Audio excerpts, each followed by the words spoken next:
Buddha's cloning trap. Stop pretending to be awakened.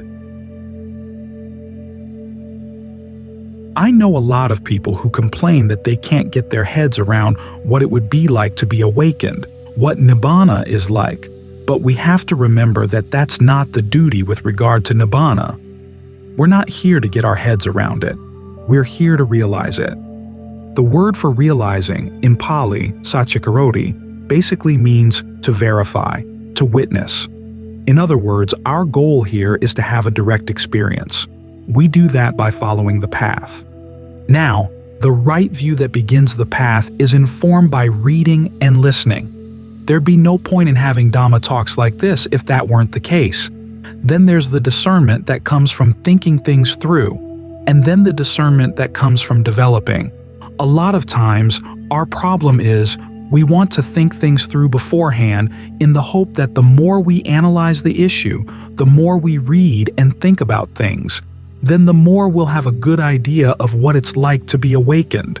Sometimes we even hope that that anticipation will lighten our burden and take us there. We want it to be our shortcut. Of course, it does help to have a clear grasp of what the Buddha actually taught, but there's only so much that listening and thinking can do for you, and there are no shortcuts on the path.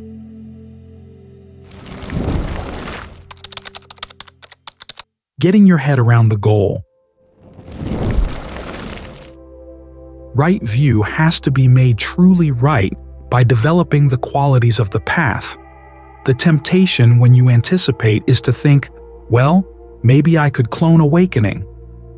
There are even people who describe the practice as the practice of being awakened.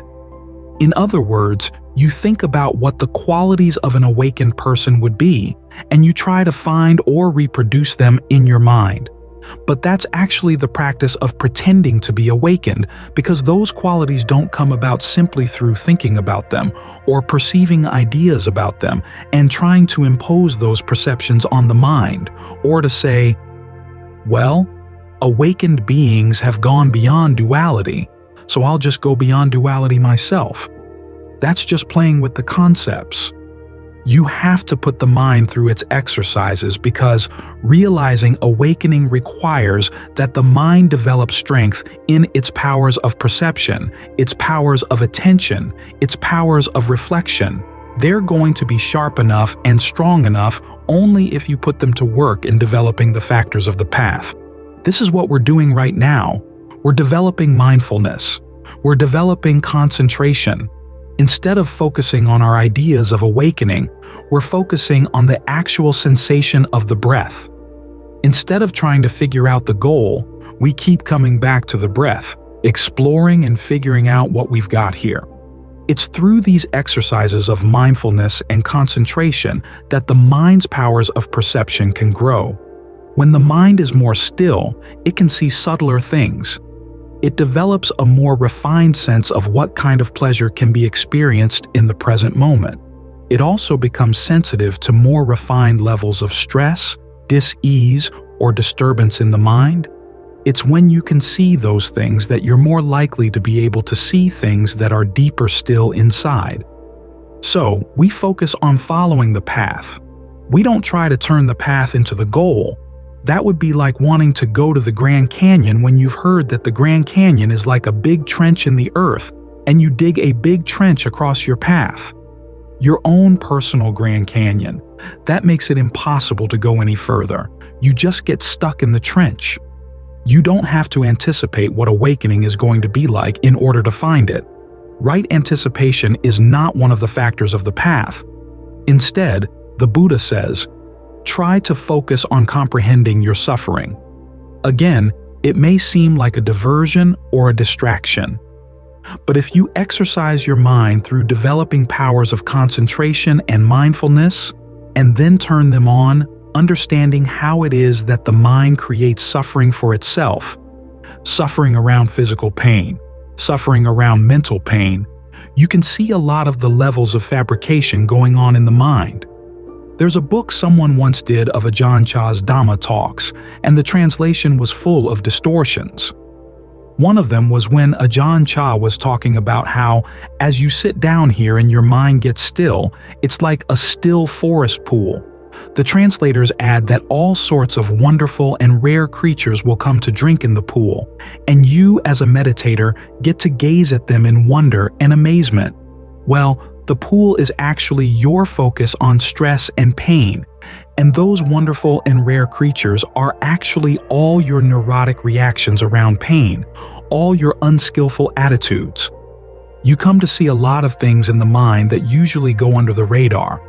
After all, you've been dealing with pain since before you were born. When you were in the womb, it was bad enough. When you came out, you were suddenly exposed to air and they spanked you. This is after having gone through that very narrow passageway where you could have died. Anyone who's been around babies knows they cry a lot. And there's nothing you can do to explain pain to them to let them know that this particular pain is not going to last forever, or that this particular pain is not going to grow and overwhelm their awareness. Babies have to figure pain out on their own in a pre-verbal way. Then, as they learn language, they can start articulating their attitudes toward pain, but they still maintain a lot of their pre-verbal notions. We have carried those with us on into adulthood. And it's only by getting the mind really still and asking the right questions around pain, around your perceptions of pain, that you're going to dig out a lot of these old attitudes and be able to free yourself from them. The path is something you do. It's not something you anticipate. The goal is something you will actually experience directly, and the path will take you there, regardless of whether you had your head wrapped around it before or not. It's always going to surprise you, so don't worry about getting your head around the goal. Try to get your head in proper shape to actually experience the goal by exercising it, focusing on what you're doing, focusing on the path. People look at the factors of the path and wonder, how could this possibly lead to something transcendent? But that question comes from looking at the path from the outside. When you put yourself into the path, you see what ways your mind gets stretched, see how it gets exercised, see how it gets strong, how it develops a sensitivity inside, both to the things that come at it through the senses and to its own processes of fabrication. A lot of the insight is going to be not about things you're looking at, but about the way you look at things. In fact, once you've gotten the mind into right concentration, one of the ways of getting insight is to reflect on the concentration, to see where it could be more subtle, where it could be more solid, and where there are variations in the coming and going of levels of stress. When stress goes up, what did you just do? When it goes down, what did you just do? In asking questions like that, the activity of the path becomes the object that you try to understand. So, the path functions in two ways. One, it makes you more sensitive. And then two, it pares a lot of your activities down so you can watch them as they happen, as you're doing them, and you can start questioning the doing that you're doing. So remember, the duty with regard to the goal is to realize it. And you get there by following the duty for the path, which is to develop it. As you develop the path, you find that your mind develops to the point where it's ready to directly experience the goal. You don't have to pretend that you're awakened. When awakening comes, it's always going to be unexpected, so prepare to be surprised. Talking about Nirvana. There are passages in the Pali Canon where the Buddha states that two things cannot be properly described: unbinding, Nibbāna, nirvana, and the post-mortem status of the arahant, a person who has attained total unbinding. However, even though the Buddha is consistent in never describing the post-mortem status of the arahant, there are passages where he does make concessions to his listeners to describe unbinding. The question is, why the distinction? On the surface, this would appear to be an academic or an esoteric issue, but the Buddha's apparent reasons for making those concessions are strategic, dealing with the basic purpose of his teachings and the path for getting there.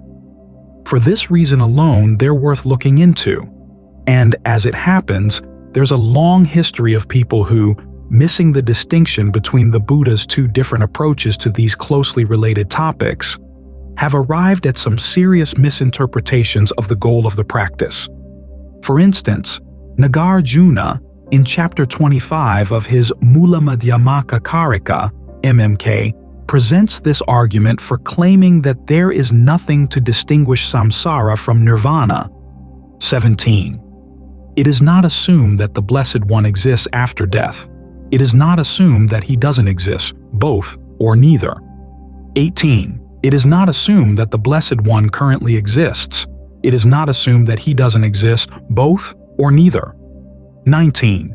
There exists nothing to distinguish nirvana from samsara.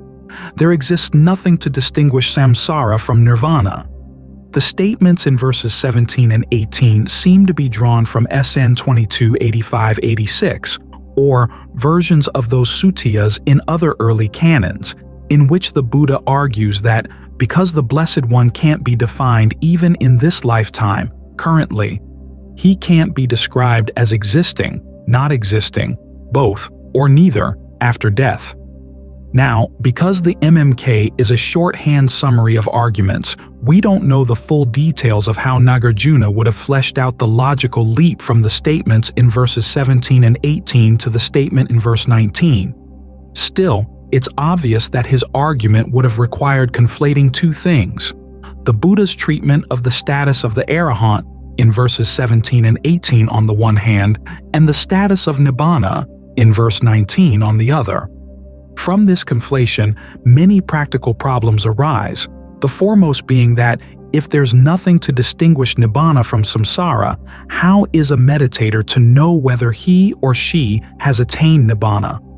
Nagarjuna isn't the only writer to conflate these two issues, or to create misunderstanding based on that conflation. Other thinkers, from a wide variety of Buddhist schools, have made a similar mistake up to the present day.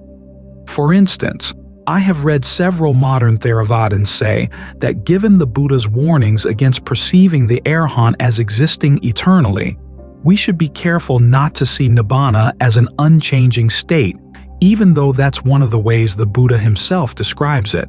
If Nibbāna weren't unchanging, it wouldn't qualify as a proper goal for what the Buddha called the noble search. The search for what is free from aging, illness and death, sorrow, lamentation, and despair, MN 26. So it seems worthwhile to go back to the original sources in the Pali Canon to see how the Buddha treated these two topics and why he treated them in two different ways. That way, we can ferret out what useful lessons could be learned by keeping the Buddha's treatment of these two topics separate. A series of verses in the Pali Canon, Upasava's questions to the Buddha, recorded in Sinwayur 5-6, indicate that both unbinding, Nibbāna, and the Arahant who is totally unbound can't properly be classified. In other words, they can't properly be described in terms of any of the categories of language or thought. In the following excerpt from those verses, the Buddha first states that unbinding, the goal, atta, cannot be classified. Upasva's question then conflates the two issues: the nature of the goal as a Dhamma, a phenomenon, object, event, or action, and the question of whether a person who has reached the goal exists or not. The Buddha doesn't bother in this case to explicitly separate the two issues.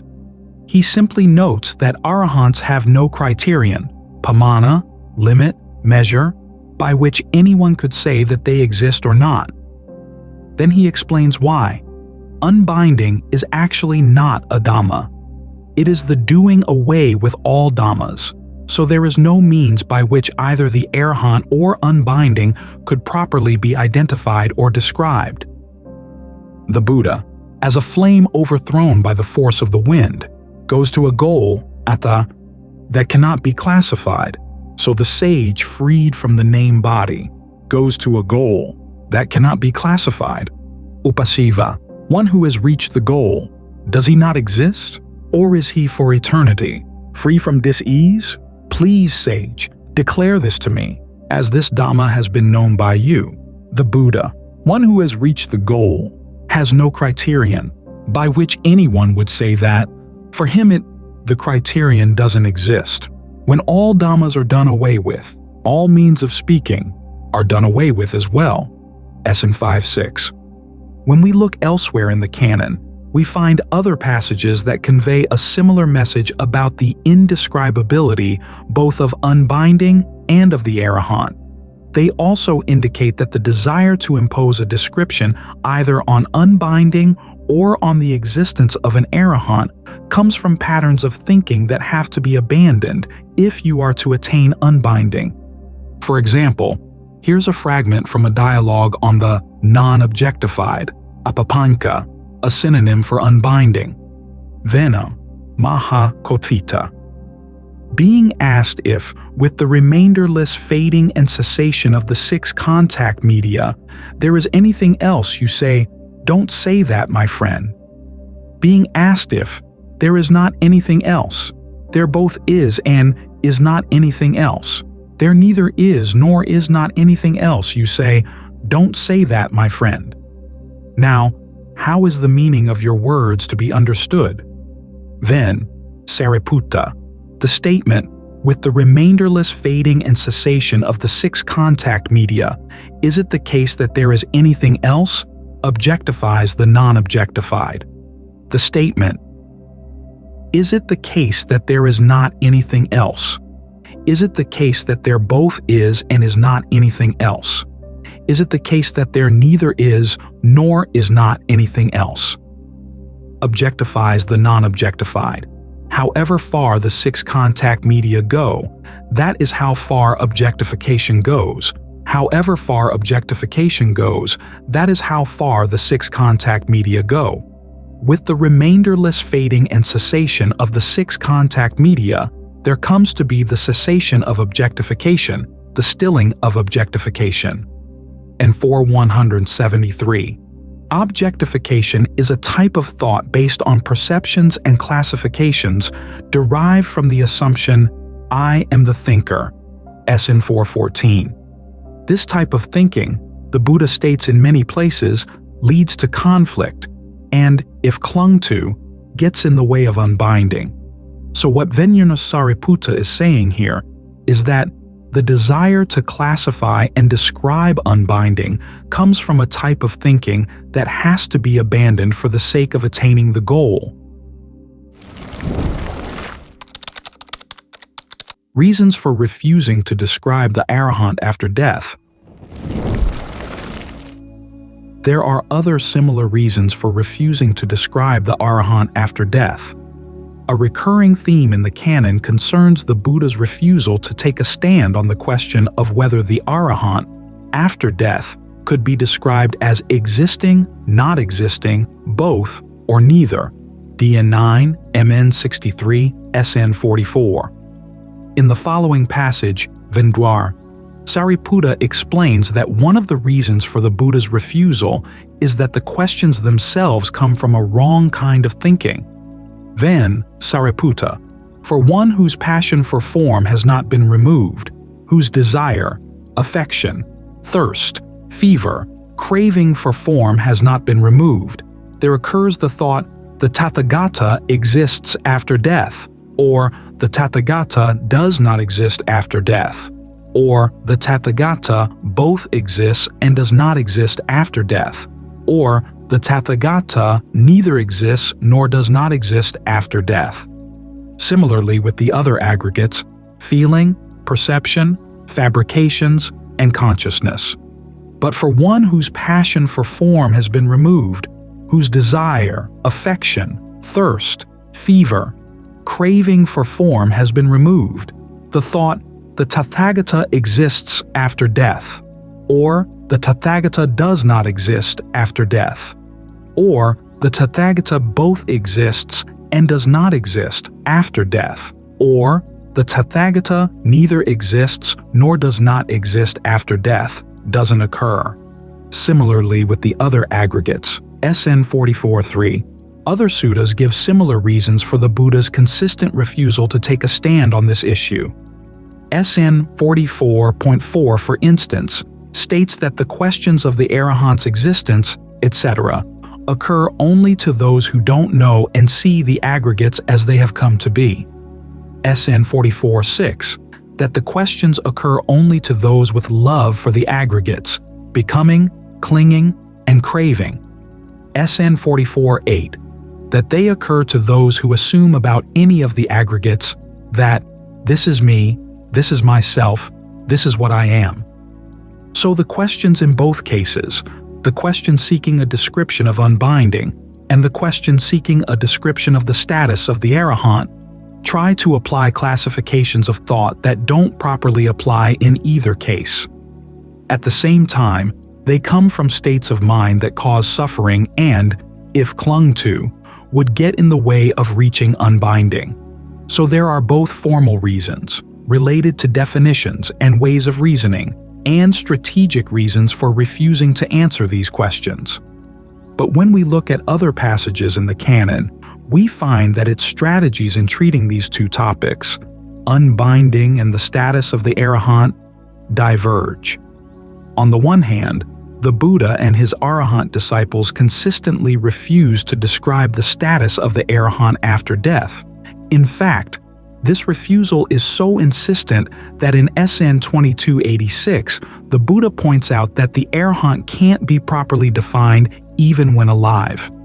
And in the same sutta, the Buddha rejects the idea that the arahant after death could be described not only in any of the four ways, collectively called the tetralemma because it covers four alternatives, but also in any other way at all.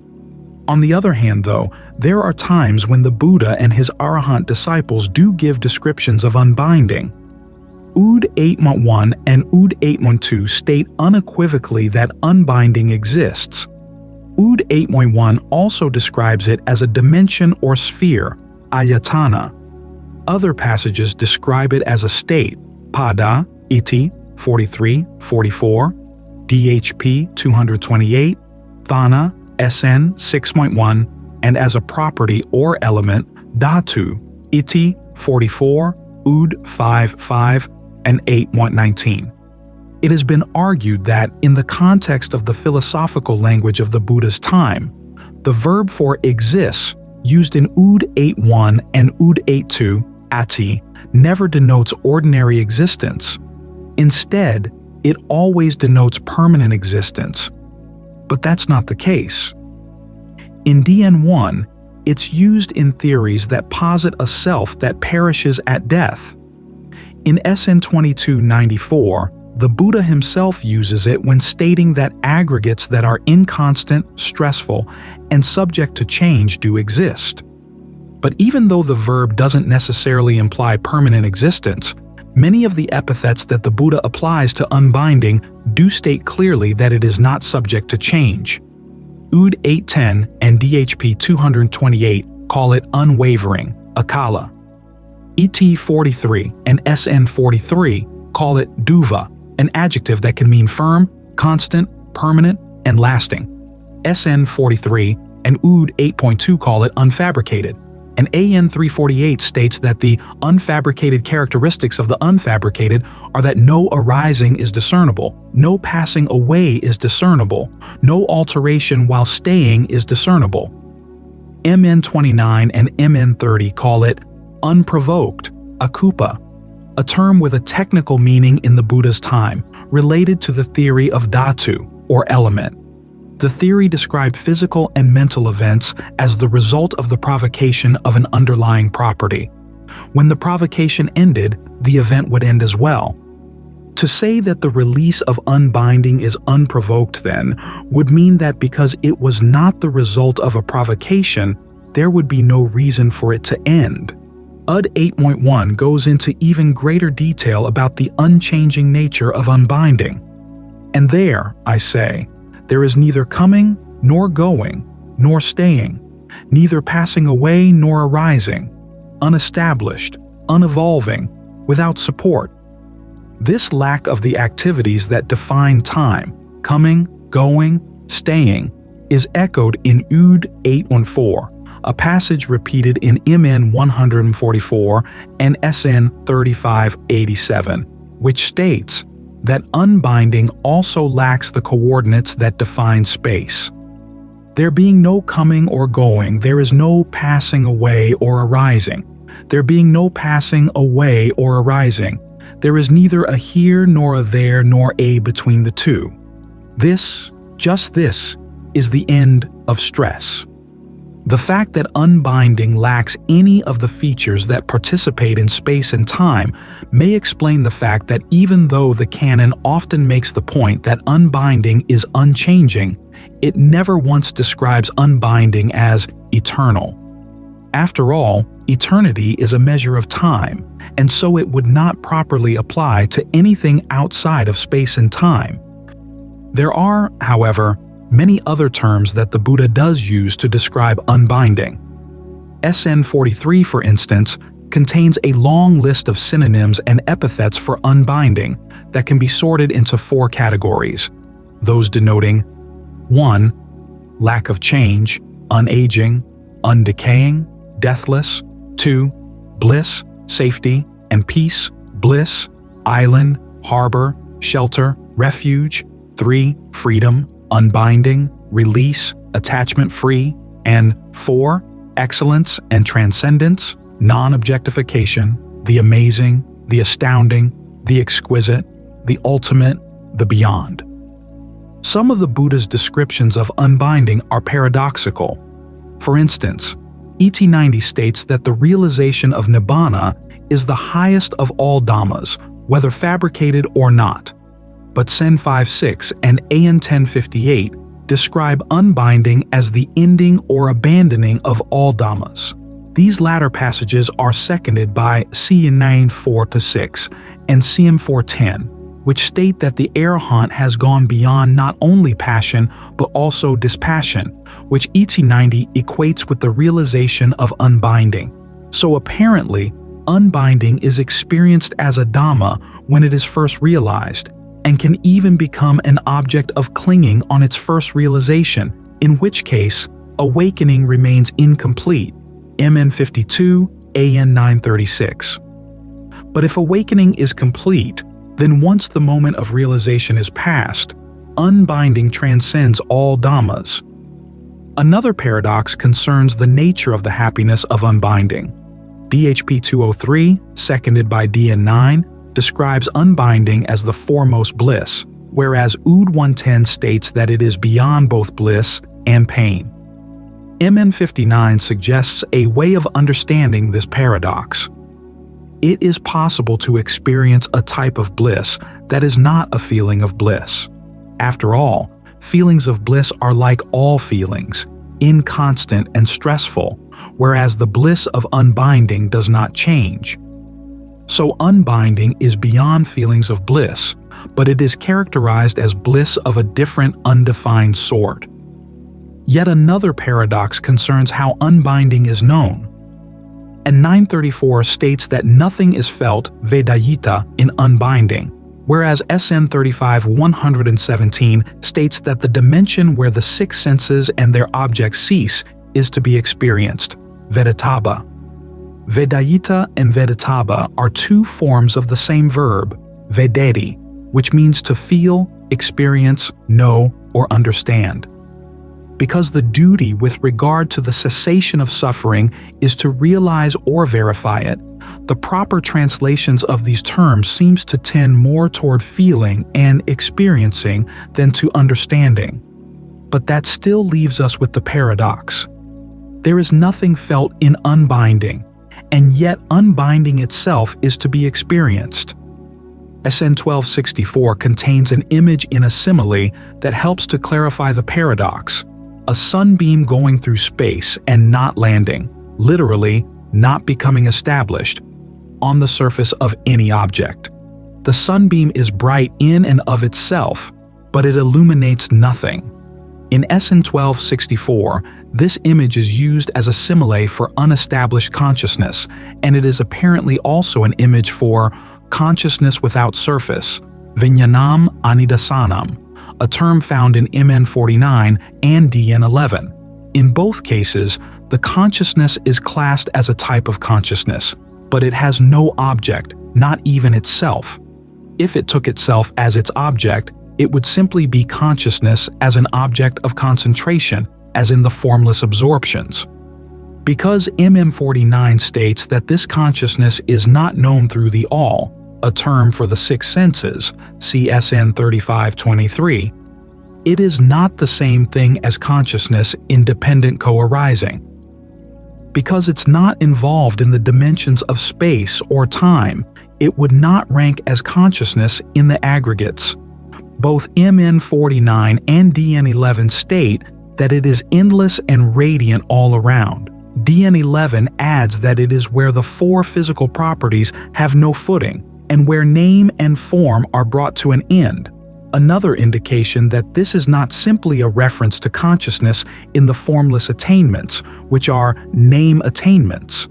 But beyond that, the Buddha provides no further explanations of consciousness without surface. Given its paradoxical nature, it would be hard to explain.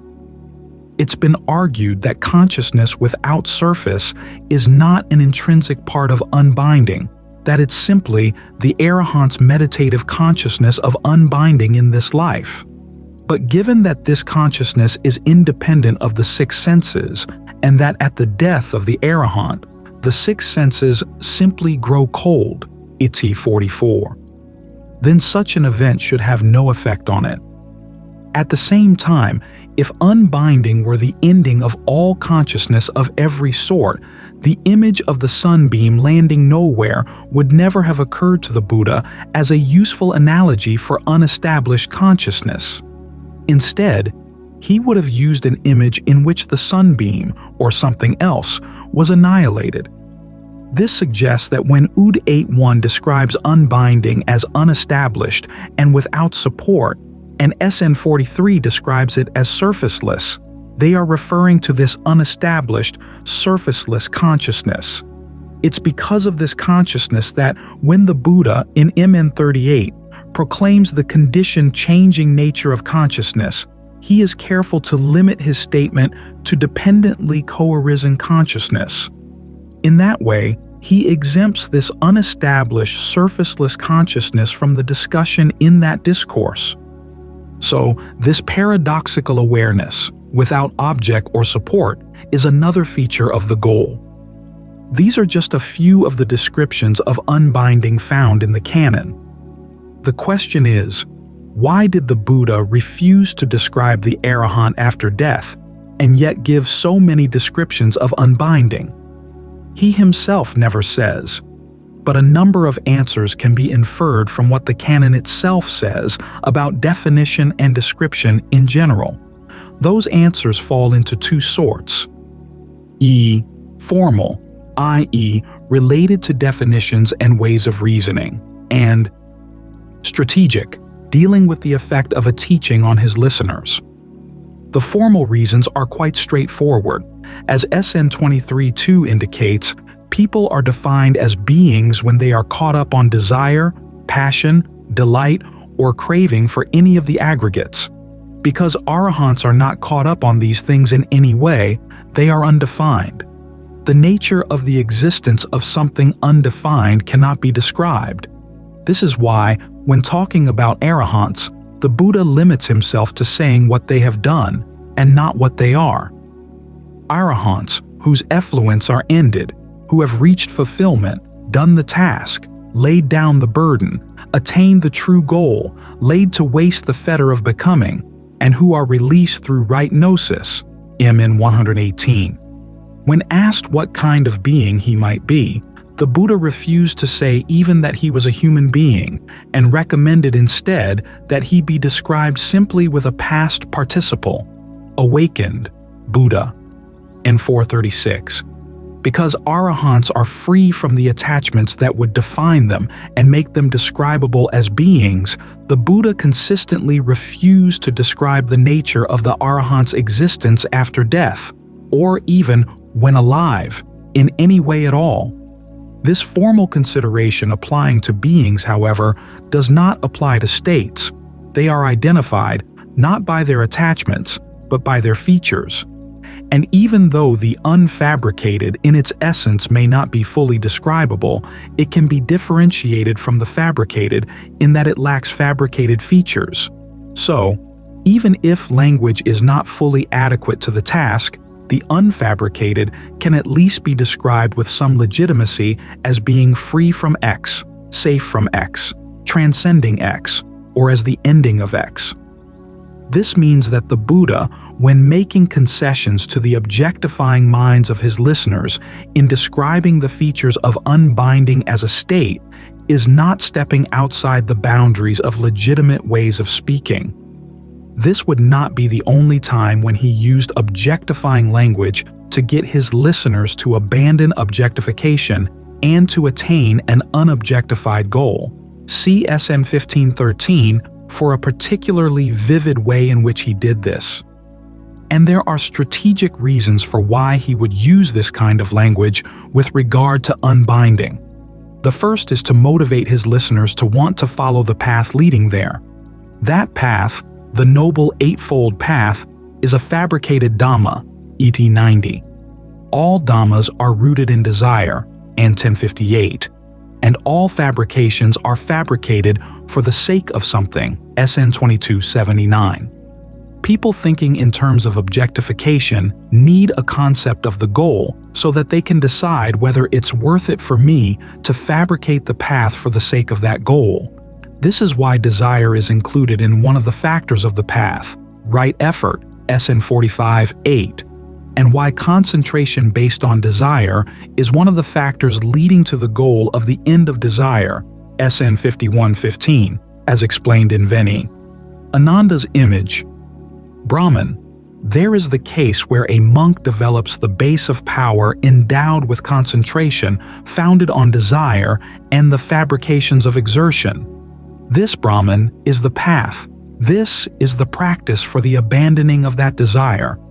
If that's so, Master Ananda, then it's an endless path and not one with an end, for it's impossible that one could abandon desire by means of desire. In that case, Brahman, let me cross-question you on this matter. Answer as you see fit. What do you think? Didn't you first have desire, thinking, I'll go to the monastery, and then when you reach the monastery, wasn't that particular desire allayed? Yes, sir. So it is with an arahant whose effluents are ended, who has reached fulfillment, done the task, laid down the burden, attained the true goal, totally destroyed the fetter of becoming, and who is released through right gnosis. Whatever desire he first had for the attainment of arahantship, on attaining arahantship, that particular desire is allayed.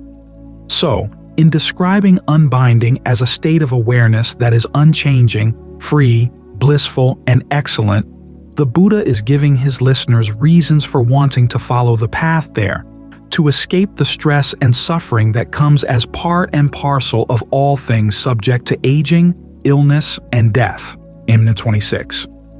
He is also giving them guidance in recognizing whether an experience does or does not count as unbinding. This is his second strategic reason for describing unbinding to his listeners. Without such a description, how would they know whether they had arrived there or if more work needed to be done? This strategic reason explains the first two of the three perceptions that he applies to all fabricated phenomena. If something is inconstant and stressful, it still falls short of the deathless. As for the third perception, not self, which applies to all phenomena, fabricated or not. If you feel passion or delight for the phenomenon of the deathless, your awakening is still incomplete, because there is still clinging in the mind. Only when you can perceive the deathless as not appropriately labeled as me or mine, i.e., as not self, can you go beyond all clinging to the aggregates, perceptions included, MN 52, AN 936. If unbinding were not unchanging and blissful, the first two perceptions would not work as means of judging and letting go of everything that is not unbinding. If unbinding were not attachment-free, neither would the third. But even though the Buddha had these strategic reasons for describing unbinding to his listeners, he also had strategic reasons for holding to his formal reasons for not describing the arahant after death. To begin with, if you could describe what arahants are, that would be an attempt to place a measure or a limitation, pamana, on them. If one stays obsessed with form, monk, that's what one is measured or limited by. Whatever one is measured by, that's how one is classified. Similarly with the remaining aggregates. But if one doesn't stay obsessed with form, monk, that's not what one is measured by. Whatever one isn't measured by, that's not how one is classified. Similarly with the remaining aggregates. SN 2236. Because arahants are free of obsessions, they cannot be measured and are free from limitations. This is the reason behind the Buddha's statement in Sen 5.6 that the arahant has no pamana by which he can be described, and it appears to be the primary reason for the canon's repeated refusal to describe what an arahant is. Freed from being a being, the arahant is totally without limit. When, in a concession to the objectifying mind, the canon uses similes to explain its refusal to describe the arahant, those similes all make the point that the arahant is unlimited and immeasurable. In SN 44.1, Sister Khema, after rejecting the tetralemma, compares the arahant to the ocean in being incalculable. The Buddha, after rejecting the tetralemma in MN 72, compares the arahant to the ocean in being deep, boundless, and hard to fathom. As with the simile of the sunbeam, we can note that the simile of the ocean would not have occurred either to Sister Khema or to the Buddha if unbinding were a nothingness or an annihilation. But we still have to be careful to note that it also indicates that the arahant is not limited to being a something.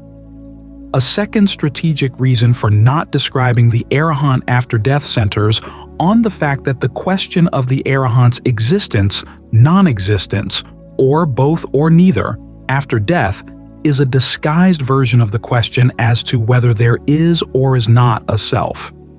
If you were to say that the arahant exists, then whatever existed would be his or her self. If you were practicing to become an arahant, such a belief would prevent you from examining all attachments, for you would operate with an underlying assumption that there would be some sort of kernel of a self that would be worth craving, clinging to, and protecting. This craving would lead to attachment, possessiveness, and defensiveness. DN 15. This is why the Buddha rejects eternalism as a particularly pernicious wrong view. As for the assumption that there is no self, MN 109 shows that if you assume that there is no self, there is no agent responsible for actions, and no one to be affected by actions. This would entirely vitiate the teaching on karma, which is essential to undertaking the path to the end of suffering, SN 35-145. This would also turn the teaching into a doctrine of non-action, DN 1, AN 362. As AN 362 states, such a doctrine would undercut any grounds for deciding what should and shouldn't be done, and so would leave its listeners bewildered and unprotected. This is why the Buddha also rejects annihilationism as another especially pernicious wrong view. These considerations also help to explain a cryptic passage in SN 44.10, where the Buddha explains why he doesn't answer the question of whether there is or is not a self. See also MN 2. To say that there's a self, he says, is to be in company with the eternalists. To say that there is no self is to be in company with the annihilationists. The reason the passage is cryptic is that DN1 quotes annihilationists who posit the existence of a self, but then maintain that it perishes at death. So, strictly speaking, simply to say that a self exists is not the same thing as espousing eternalism. One possible way of explaining the passage in SN 44.10 in formal terms would be to hold that the verb for exist used here, ati, when used in philosophical contexts, must mean permanent existence. But, as we have already noted above, that's not the case. And there's nothing in the passage to indicate that the Buddha's interlocutor was necessarily asking about a permanent self to begin with. However, if we combine a formal point with the strategic points made above, we can make sense of the passage. The formal point is that the Buddha does not maintain that saying there is a self is to assert an eternalist doctrine. He simply asserts that saying there is a self is to be in company with the eternalists. The strategic point is that to hold there is a self, no matter how you define it, gives rise to the same defilements as an eternalist view. In other words, the companionship with the eternalists here, even though it's not formal, is strategic. If, instead of seeing your sense of self simply as an assumption, you identify something as yourself in this lifetime, then even if you think that it will perish at death, you'll believe that that self has to be clung to and protected at all costs. In fact, if you believe that yourself will perish, you tend to cling to it and protect it even more fiercely, a tendency that would get in the way of awakening, and one whose detrimental consequences on a gross level we see all around us. The question sometimes arises, in teaching an unchanging unbinding, isn't the canon itself guilty of engaging in eternalism? Isn't it espousing a pernicious wrong view? The answer is no, and here again, there are both formal and strategic reasons for why not. The formal reason is that eternity is a function of time, a long, unending time. Unbinding, however, lies outside of the confines of space and time entirely, and so the adjective eternal doesn't apply. The strategic reason is that there is nothing inherently wrong with the idea that something is unchanging. The problem with the wrong view of eternalism is what, precisely, it identifies as unchanging. All of the eternalist views quoted in the canon, in DN 1 and SN 22 and 81, posit only two things as eternal: an eternal world and/or an eternal self. For the purpose of putting an end to suffering, though, the cosmos and all assumptions of self have to be seen as fabricated, dependently co-arisen phenomena. Only then can any passion for them be abandoned. To say that they are unchanging and eternal would be to say that they are unfabricated. The perceptions of inconstancy and stress would not apply to them, and so there would be no reason to develop dispassion for them. This would stand in the way of getting beyond them to attain the truly unfabricated goal of unbinding. This is another reason why these eternalist views are pernicious. Unbinding, however, is neither a self nor a world. Thus, a belief that unbinding is unchanging would not get in the way of the path. In fact, as we have seen, it's necessary to perceive unbinding as unchanging in order to be motivated to give up changing pleasures for its sake and to recognize it when it is attained. A parallel can be drawn with annihilationism. There is nothing inherently wrong with the idea that something is annihilated. After all, the Buddha himself says that he is an annihilationist when it comes to advocating the annihilation of passion, aversion, and delusion, along with the annihilation of evil, unskillful qualities, AN 812. Annihilationism becomes a pernicious wrong view only when referring to the annihilation of an existing being, which the examples given in DN 1 show to mean the annihilation of the self, however it is defined. As we have seen, the implications of this sort of annihilationism close the door to the practice. Now it is true, as mentioned above in connection with MN 52 and AN 936, that it's possible to develop a passion for the deathless on first encountering it, but that passion doesn't prevent the realization of any of the first three stages of awakening.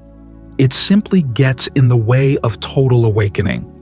And the teaching that all phenomena, fabricated and unfabricated, should be seen as not self, has been provided to counteract that passion and to open the way to full unbinding. But a preconceived notion that unbinding means the end of existence would get in the way of even the first level of awakening. As DN1 and DN15 point out, there is a level of the cosmos where the beings are totally without perception and basically unconscious. A person thinking that unbinding is the total end of any and all consciousness could easily mistake that level of the cosmos for unbinding, and, believing it to be the goal, would be stuck there in a dead end for a very long time. For this reason, the dangers of explaining unbinding as unchanging are far less than the dangers of explaining it as an annihilation, and far less than the danger of not explaining it at all. So even though, as Ascend 5.6 indicates, neither unbinding nor the person who has reached unbinding can be properly explained by the categories of language, the Buddha did have good reasons for sketching a description of unbinding in terms that would motivate his listeners to practice so as to attain it, and would help them recognize it once it was attained. As he explained in MN 2930, the unprovoked release of the mind is the essence, Sarah, literally heartwood, of the teaching. And as he further explained in DHP 1112, those who regard non-essence as essence and see essence as non don't get to the essence, ranging about in wrong resolves. But those who know essence as essence and non-essence as non get to the essence, ranging about in right resolves. So, it's for the sake of right resolve, and for the ultimate sake, that his listeners will practice right resolve to the point of reaching the essence, that he was kind enough to bend language in the service of leaving behind descriptions of unbinding as a desirable goal. Even though we must always keep in mind the fact that descriptions of unbinding are a form of objectification, and for that reason should not be clung to as awakening nears, we can still use them as incentives to get on the path, confident that the goal is more than worth all the effort it requires.